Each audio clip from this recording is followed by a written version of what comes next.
আপনার একটি পাসপোর্ট ছিল, সেই পাসপোর্টটার মেয়াদ শেষ হয়ে গেছে। এখন আপনি সেই পাসপোর্ট নবায়ন করে নতুন আরেকটি পাসপোর্ট পেয়েছেন।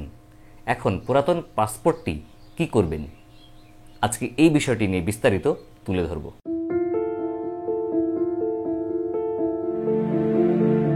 হতে পারে আপনার একটি পাসপোর্ট ছিল যেটা নবায়ন করে নতুন আরেকটি পাসপোর্ট পেয়েছেন, কিংবা অতীতে আপনার একাধিক পাসপোর্ট ছিল যেগুলো ক্রমান্বয়ে ধারাবাহিকভাবে আপনি নবায়ন করতে করতে এখন পর্যন্ত এসেছেন। হতে পারে আপনি জন্মের পর থেকে পাসপোর্ট পেয়েছেন, এখন আপনার বয়স 60, ফলে গত 60 বছরে আপনি 12টা পাসপোর্ট পেয়েছেন বা নবায়ন করতে করতে হয়ে গেছে আপনার 12টা পাসপোর্ট। তাহলে কি আপনি এই 12টা পাসপোর্টের সাথে বহন করবেন?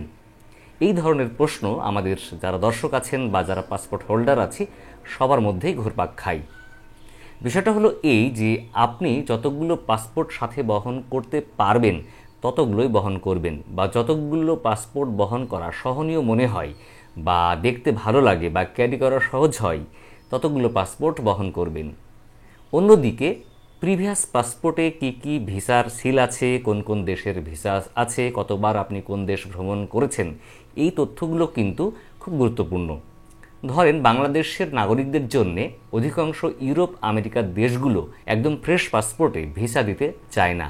এমনকি আপনি ভারত ভ্রমণের জন্য যখন আবেদন করবেন তখন যদি প্রিভিয়াস কিছু ভারতীয় ভিসা থাকে তাহলে কিন্তু আপনার ভিসা পাওয়া সহজ হয় এবং আবেদনপত্র বা আপনার নথিগুলো অত যাচাই বাছাইও করে না, ফলে এই সমস্ত বিষয়ে একটু ভ্যালু অ্যাড হয়। তো আপনার যদি বর্তমানে একটা পাসপোর্ট ছিল সেটা নবায়ন করে নতুন আরেকটা পাসপোর্ট পেয়েছেন, এখন হয়েছে আপনার 2টা পাসপোর্ট, তাহলে আপনি কি করবেন? আপনার বর্তমান পাসপোর্টের সাথে পূর্বের পাসপোর্টটা এভাবে স্টাপল করে জয়েন করে লাগিয়ে রাখবেন এবং এই দুটো পাসপোর্টই আপনার সাথে থাকবে। এবং আপনার এই পাসপোর্ট যখন ইমিগ্রেশনে জমা দিবেন কিংবা ভিসার আবেদনপত্রে জমা দিবেন, তাহলে গত 5 বছরে যে পাসপোর্টে ভিসাগুলো পেয়েছিলেন বা যত দেশ ভ্রমণ করেছেন সেই ছিলগুলো এখানে আছে, ভিসার স্টিকারগুলো এখানে আছে, ফলে এটা কিন্তু একটু ভ্যালু অ্যাড করে। যদি এমন হয় আপনার 4টা পাসপোর্ট ছিল, 3টা পাসপোর্ট ছিল, সেগুলো আপনি সাথে ক্যারি করতে পারেন।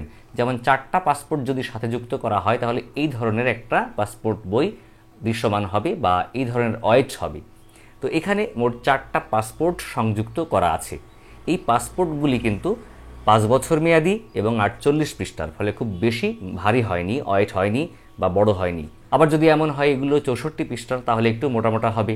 আবার যদি এমন হয় যে 48 পৃষ্ঠার 10 বছর মেয়াদি পাসপোর্ট তাহলে কিন্তু আবার এটার ওয়েট কমে যাবে এবং অনেক বড় বইও হবে না। তো যাদের বর্তমানে একটা পাসপোর্ট আছে, 2টা পাসপোর্ট বা 3টা 4টা পাসপোর্ট আছে, আপনারা এই পাসপোর্টগুলো একসাথেই ক্যারি করবেন।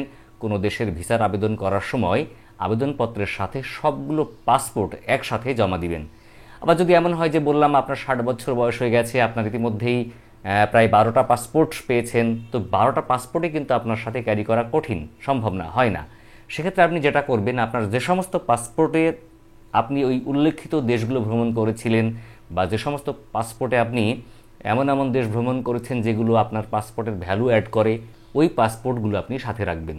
আবার যদি এমন হয় যে আপনার প্রত্যেকটা পাসপোর্টেই ইউরোপ আমেরিকার দেশগুলো ভ্রমণ করার ভিসা আছে বা এন্ট্রি এক্সিটের ছিল আছে, সেক্ষেত্রে কিন্তু আপনার সবগুলো পাসপোর্ট ক্যারি না করে আপনার বর্তমান পাসপোর্টের সাথে প্রিভিয়াস 2টা 3টা পাসপোর্ট আপনি ক্যারি করতে পারেন।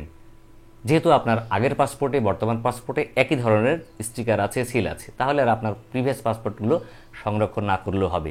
তথ্যগতভাবে যেটা হয়, বর্তমান পাসপোর্টে কিন্তু শুধু প্রিভিয়াস পাসপোর্টের ইনফরমেশন উল্লেখ থাকে বা প্রিভিয়াস পাসপোর্ট নাম্বারটা দেওয়া থাকে। তার আগের পাসপোর্টে যখন যাবেন তখন তার আগের পাসপোর্ট নাম্বারটা দেওয়া থাকে, এইভাবে তথ্যগুলো থাকে। আর যখন আমরা ভিসার জন্য আবেদন করি বিভিন্ন দেশের, তখন কিন্তু আবেদনপত্রের একটা অপশানই থাকে এই দেশে আপনি আগে কখনো ভ্রমণ করেছেন কিনা, করলে সেই ভিসার মেয়াদ কতদিন আছে বা সেই ভিসার নাম্বার ইনফরমেশন আকারে দিতে হয়।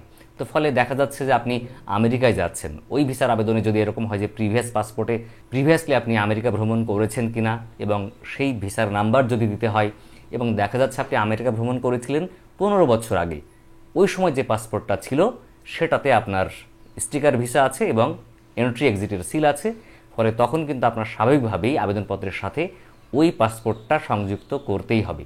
তো এইভাবে আপনারা যে দেশে ভ্রমণ করতে যাবেন, যে দেশের ভিসার জন্য আবেদন করবেন, ওই দেশের প্রিভিয়াস ভিসা যে পাসপোর্টে আছে সেই পাসপোর্টটা অবশ্যই সংযুক্ত করতে ভুলবেন না। তো এভাবেই আপনারা প্রিভিয়াস পাসপোর্টগুলো বর্তমান পাসপোর্টের সঙ্গে সংযুক্ত করবেন।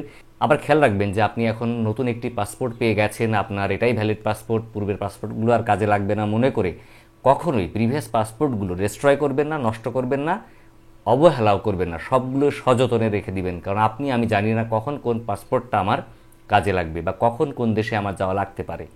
ফলে সবগুলো পাসপোর্টই যত্ন সহকারে রেখে দিবেন এবং যতগুলো পাসপোর্ট আপনার ক্যারি করার জন্য ইজি হয় সেইগুলো পাসপোর্ট সংযুক্ত করেই সাথে রাখবেন। ভিসার জন্য সেভাবে আবেদন করবেন এবং ইমিগ্রেশন প্রক্রিয়া সম্পূর্ণ করার সময় সেভাবে আপনি পাসপোর্টগুলো ইমিগ্রেশন অফিসে সাবমিট করবেন। তো বন্ধুরা, আজকে পর্যন্তই, দেখাবে পরবর্তীতে আবার অন্য কোনো বিষয় নিয়ে। আল্লাহ হাফেজ, আসসালামু আলাইকুম আ রহমতুল্লাহ।